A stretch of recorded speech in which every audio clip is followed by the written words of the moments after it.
সেই হচ্ছে এটা।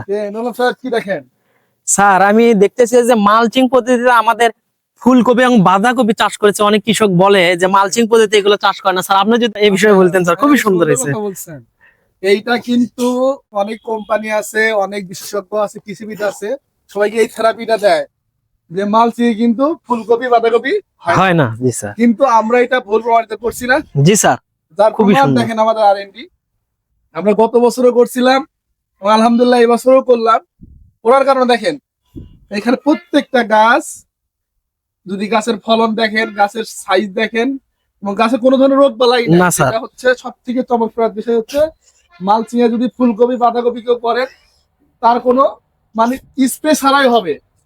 নর্মালি যে রোগগুলো হয় এই রোগগুলো কিন্তু মালচিং এ করলে নাই, কারণ এটা মাটির সংস্পর্শে আসতেছে না এবং এখানে গাছ তার সঠিক নিউট্রিশন পাচ্ছে এবং গাছের যেটা হয় নিচের যে পাতাগুলো পড়ে যায়, পচে যায়, বা ভেতরে যে ফুলগুলো পচে যায় অনেক সময়, এই রোগটাও কিন্তু নাই না? জি স্যার। জি স্যার, কোনো রোগই নাই স্যার। কৃষকদের পরামর্শ দিবেন? জি স্যার, অবশ্যই কৃষকদেরকে পরামর্শ দেবো যে মালচিং পদ্ধতিতে চাষাবাদের জন্য স্যার। অবশ্যই যারা আগাম করবে জি স্যার। এবং সিজনাল করবে, তারা যদি মালচিং এ করতে পারে তাহলে কিন্তু রেজাল্ট কিন্তু জি স্যার। কি হবে? হ্যাঁ, খুবই ভালো হবে, এখানে আমরা দেখতে পাচ্ছি স্যার।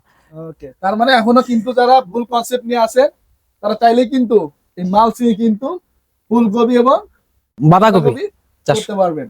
ধন্যবাদ।